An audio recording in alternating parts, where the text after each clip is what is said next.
Hi, നമ്മൾ ഇന്ന് ഈ വീഡിയോയിൽ സംസാരിക്കുന്നത് ചെക്ക് റിപ്പബ്ലിക്കിലെ തന്നെ one of the top university ലിസ്റ്റിൽ ഇടം നേടിയ മെന്റൽ യൂണിവേഴ്സിറ്റിയെ കുറിച്ചാണ്. മെന്റൽ യൂണിവേഴ്സിറ്റി ഫൗണ്ട് ചെയ്തത് 1919 ഒരു പബ്ലിക് യൂണിവേഴ്സിറ്റിയാണ്. പക്ഷേ ഇത് ഫൗണ്ട് ചെയ്ത സമയത്ത് ദ യൂണിവേഴ്സിറ്റി ഓഫ് അഗ്രികൾച്ചർ എന്നായിരുന്നു ആദ്യം നൽകിയിരുന്ന പേര്. പിന്നീട് 75 വർഷങ്ങൾക്ക് ശേഷം ഫേമസ് ആയിട്ടുള്ള ഓസ്ട്രിയൻ ബയോളജിസ്റ്റ്, അതായത് ഗ്രിഗർ ജോഹാൻ മെന്റൽ എന്നുള്ള ഓസ്ട്രിയൻ ബയോളജിസ്റ്റിന്റെ നെയിമാണ് പിന്നീട് നൽകിയത്. ഇദ്ദേഹം ജനറ്റിക്സ്, അതായത് മോഡേൺ ജനറ്റിക്സിന്റെ ഫാദർ എന്നാണ് അറിയപ്പെടുന്നത്. അതുപോലെ ഇത് സ്റ്റാർട്ട് ചെയ്തപ്പം മെയിനായിട്ടും എക്കണോമിക്സും ഫോറസ്ട്രിയും മാത്രമാണ് പ്രോഗ്രാംസ് ആയിട്ട് കൊടുത്തിരുന്നത്. പക്ഷേ ഇന്ന് നമ്മൾ ഈ 2025 നോക്കുമ്പം 100-ലധികം പ്രോഗ്രാംസ് ആണ് ചെക്കിലും ഇംഗ്ലീഷിലുമായിട്ട് ഇന്റർനാഷണൽ സ്റ്റുഡൻസിന് പ്രൊവൈഡ് ചെയ്യുന്നത്. അതിൽ തന്നെ faculty of economics and business, international territorial studies, forestry, agri science എന്നിങ്ങനെ നിരവധി ഫാക്കൽറ്റീസിലെ നിരവധി പ്രോഗ്രാംസ് ആണ് ഇംഗ്ലീഷിലായിട്ട് നമുക്ക് സ്റ്റുഡൻസിന് പ്രൊവൈഡ് ചെയ്യുന്നത്. മെന്റൽ യൂണിവേഴ്സിറ്റി ലൊക്കേറ്റ് ചെയ്യുന്ന ബെർണോയിലാണ്. ബെർണോ ചെക്കിലെ തന്നെ സെക്കൻഡ് ആയിട്ടുള്ള ലാർജസ്റ്റ് സിറ്റിയാണ്. കൂടാതെ QS വേൾഡ് യൂണിവേഴ്സിറ്റി റാങ്കിങ്ങിന്റെ ലിസ്റ്റിൽ ബെസ്റ്റ് ആയിട്ടുള്ള സ്റ്റുഡൻറ് ഫ്രണ്ട്ലി സിറ്റീസിൽ ബെർണോ റാങ്ക് ചെയ്തിരിക്കുന്ന 8ാമതാണ്. അതുകൊണ്ട് നിങ്ങൾക്ക് ഇവിടെ ഒരു വലിയൊരു ഇന്റർനാഷണൽ സ്റ്റുഡൻസിന്റെ കമ്മ്യൂണിറ്റി തന്നെ കാണാൻ സാധിക്കും.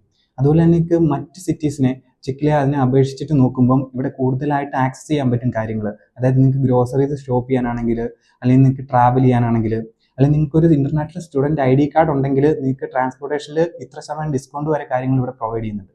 പ്രധാനമായും international students mental university choose ചെയ്യാൻ കാരണം അടുത്ത ക്വാളിറ്റി ഓഫ് ടീച്ചിങ് ആണ്. മറ്റ് യൂറോപ്യൻ കൺട്രീസിലെ യൂണിവേഴ്സിറ്റികളെ അപേക്ഷിച്ച് നോക്കുമ്പോൾ മെന്റൽ യൂണിവേഴ്സിറ്റിയിൽ വളരെ ലോ ആയിട്ടുള്ള ട്യൂഷൻ ഫീസാണ്. അതുപോലെ തന്നെ ആപ്ലിക്കേഷൻ ഫീസും ഇല്ല. നിങ്ങൾക്ക് +2 ഡിഗ്രി ഒക്കെ കഴിഞ്ഞിട്ട് മറ്റ് കൺട്രീസിലേക്ക് ട്രൈ ചെയ്യുന്ന സമയത്ത് വലിയൊരു റിക്വയർമെൻ്റ് ആണ്, നിങ്ങൾക്ക് വലിയൊരു പെർസെൻറ്റേജ് മാർക്ക് തന്നെ വേണമെന്നുള്ളത്. പക്ഷേ മെന്റൽ യൂണിവേഴ്സിറ്റിയിൽ നിങ്ങൾക്ക് എത്ര പെർസെൻറ്റേജ് മാർക്കായാലും അപ്ലൈ ചെയ്യാൻ സാധിക്കും. അതുപോലെ IELTS-ഉം വേണ്ട. മെന്റൽ യൂണിവേഴ്സിറ്റിയുടെ പ്രധാന പ്രത്യേകതയാണ് ഇവിടെ 2 ഇൻടേക്ക് വരുന്നുണ്ട്. സെപ്റ്റംബറും വരുന്നുണ്ട്, ഫെബ്രുവരിയിലും വരുന്നുണ്ട്. നിങ്ങൾ ഇവിടെ ഒരു അപ്ലൈ ചെയ്യുന്ന സമയത്ത് നിങ്ങൾക്ക് വലിയൊരു ഹാർഡായിട്ടുള്ള ഒരു ആപ്ലിക്കേഷൻ പ്രൊസീജിയർ ഫേസ് ചെയ്യേണ്ടി വരുന്നില്ല. വളരെ സിമ്പിളായിട്ട് ആപ്ലിക്കേഷൻ മൂവ് ചെയ്യാൻ പറ്റും. അതുപോലെ യൂണിവേഴ്സിറ്റി അക്കോമഡേഷൻ പ്രൊവൈഡ് ചെയ്യുന്നുണ്ട്. മെയിനായിട്ടും ഡോർമെറ്ററി ആണ്. പക്ഷേ മറ്റ് യൂറോപ്യൻ കൺട്രീസിലെ യൂണിവേഴ്സിറ്റികളെ അപേക്ഷിച്ച് നോക്കുമ്പോൾ സ്റ്റുഡൻസിന് വളരെ അഫോർഡബിൾ ആയിട്ടൊരു ഫീസാണിത്.